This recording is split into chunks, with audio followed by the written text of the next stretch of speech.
What is going on, beautiful people? Welcome to another episode of the Narcissists Code. I'm your favorite. Yes, you can have a favorite self-aware narcissist, Mr. Lee Hammock, better known as mental illness across all social media platforms. This is your first time seeing my face or hearing my voice. I'm a clinically diagnosed narcissist, and I use my platform on social media to raise awareness for NPD, get more people into therapy, and also validate the victims, survivors, and thrivers of said disorder. Today's episode is going to be about when the love bombing stops from the perspective of a diagnosed narcissist, from a self-aware narcissist.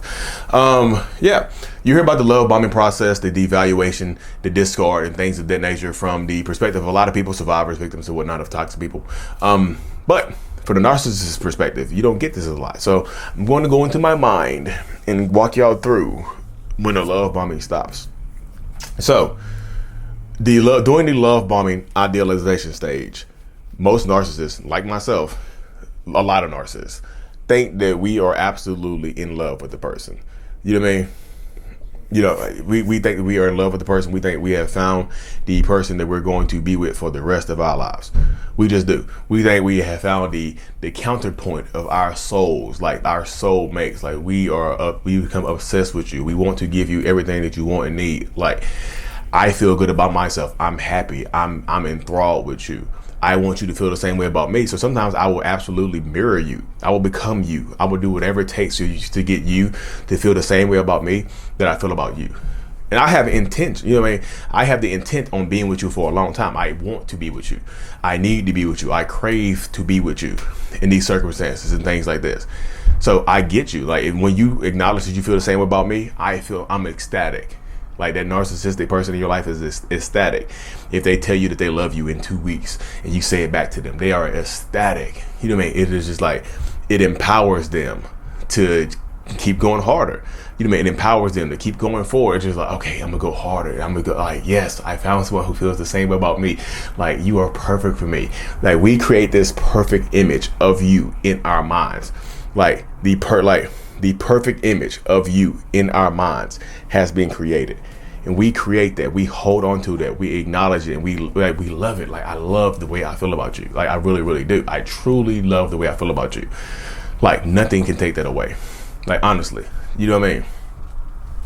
Like, nothing can absolutely. I love it. I want the world. I'm just happy, and I'm excited.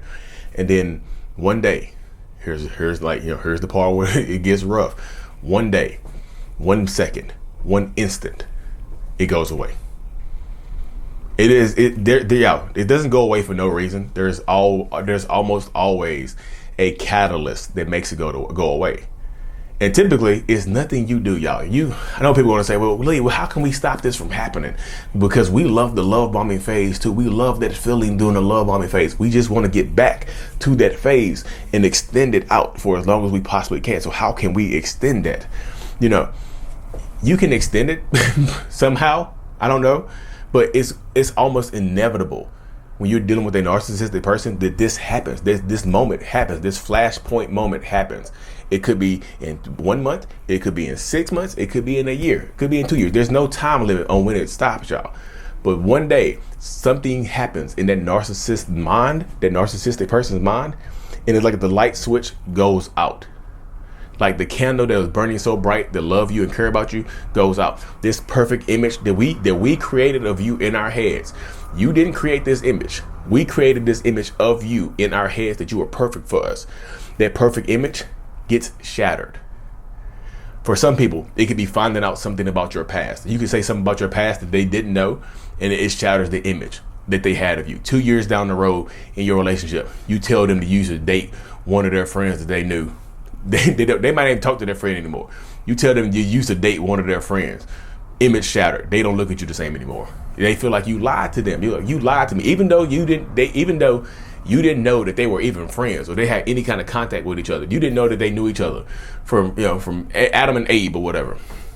But they think you lied to them because they didn't know that all the information wasn't present when we first got to know each other. So 2 years later, this perfect image shatters. The light switch goes out. The candle that was burning so bright, it goes out, and they look at you like they don't know who you are.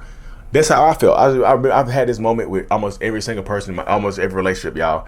when the candle is like, I can remember the lights going out. I'm like, oh my goodness, you're not who I thought you were. You lied to me. And I look at you and I question myself. I get angry at myself because how could I let you trick me like this? Again, y'all, this is from the narcissist perspective, and this is me talking about how my mind works. How can you trick me like this? How could I let my guard down so much to let you into my life? And you lied to me. You tricked me. Like you're not who I thought you were. You're not who you said you were. You're not who I created you to be. You can't live up to this image that I've created of you in my head. So now I'm angry as hell at you. Now I'm furious with you because of this situation now. You see what I'm saying? Now I'm mad as hell. And now because I feel like you lied to me, now I feel like I have to devalue you because I feel like you lied to me, because I feel like you devalue myself because you tricked me. So I devalue myself to be with you. I changed who I was to be with you, right? I changed my character. I changed my personality. I changed my character. I changed my traits. I changed my likes and dislikes to be with you. So no more. I'm not gonna do that anymore now. The love bombing has stopped. You don't get any more. The idealization phase is over. Now it's time for me to make you feel how I feel.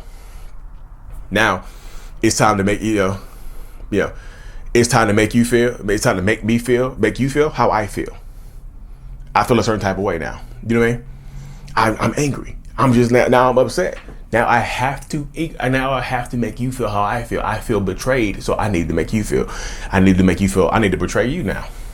Sometimes they can lead to cheating. Sometimes they can lead to little snarky comments about how you look, how you dress, how you behave, how you act. Sometimes they can lead to a lot of different situations, a lot of different scenarios.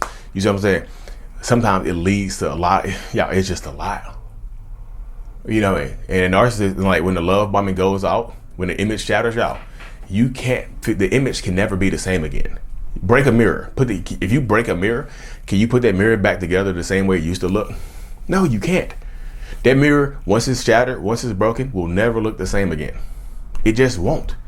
That mirror, that image, it can never look the same again. Like you can't put a broken piece of glass back together perfectly. You can't do that. So that's why the relationship might not end. It might prolong, it might keep going forward, but it will never be the same again, even if y'all don't break up. It's broken. You can try to put it back together, you can try to mend the relationship, you can try to go to counseling. It's broken. If you're dealing with a narcissist, it won't be put back together again. Ever correctly. It can't be. I know a lot of people see my relationship like, well, Lee, that moment happened, you'll see my stuff. And he's like, well, Lee, that moment happened with you. You just said it happened with every relationship in your life. So what made it change with you and your wife? Is not my relationship with my wife is not the same as it was when I had this perfect image of her in my head. It's not the same as it used to be.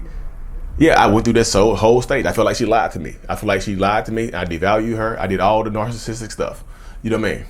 But I've been in therapy for 5 years working on myself. And just like, it's helped me understand that she's perfect the way she is. I didn't need to create this image of her in my head. She's perfect for me the way she is. I didn't need to just over exaggerate the stuff that she was already doing. I didn't need to over exaggerate her niceness, her kindness, her vulnerability. I didn't need to over exaggerate that in my head. I didn't need to over exaggerate how funny she was and how she got my jokes, how she laughed at the stuff that I was saying, how we got each other, how we liked the same movies and stuff like that. You mean to this day, at our first real date, we've been doing Tropic Thunder quotes since our real first date. You know what I mean? Tropic Thunder. Y'all see Tropic Thunder with Robert Downey Jr. and Ben Stiller? That's our movie right there. We've been doing jokes about that movie for over a decade now, since 2011, y'all, 2012. That's craziness. But that's how I had to work on myself to acknowledge that and go through therapy. And just my therapist like, look, she's still right. She's still a good person. You just overinflated this stuff because you wanted her to feel the same way about you. You know what I mean? She didn't lie to you. You lied to you. You lied to you. You lied to yourself. And that's a lot of stuff that I've had to personally work out in therapy by myself, with myself. You see what I'm saying? There's nothing she did. She didn't do anything special to get me to re-love her or re-love bomb her or whatever. I haven't love bombed her since the beginning. Now it's little love pops. I show affection. I try to show affection every single day. I try to do something every single day. Even if we argue, we try to maintain, we try to just don't go to sleep angry. You know what I mean? We still sleep in the same bed. We still talk. You know what I mean? We'll still have some conflict resolution. It might take us to 2 o'clock in the morning, but it's not sleep deprivation. You know what I mean? We have to battle through it. I have to go to therapy myself. She goes to therapy herself. We've done marriage counseling together, y'all. It's a battle, but it's one that's worth fighting for me. You mean? So don't take hope from you see my situation like Lee Hammock did it, so I'm definitely gonna stay in this toxic ass relationship and give them another chance. Don't do that because of me. Don't do that. Don't put that on me.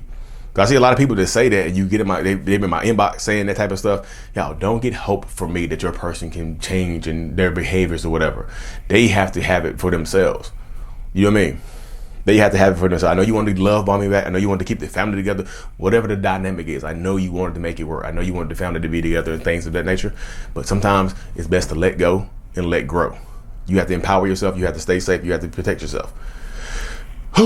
Now this video is about to shatter, y'all. The perfect image of the video, it just shattered. It's over.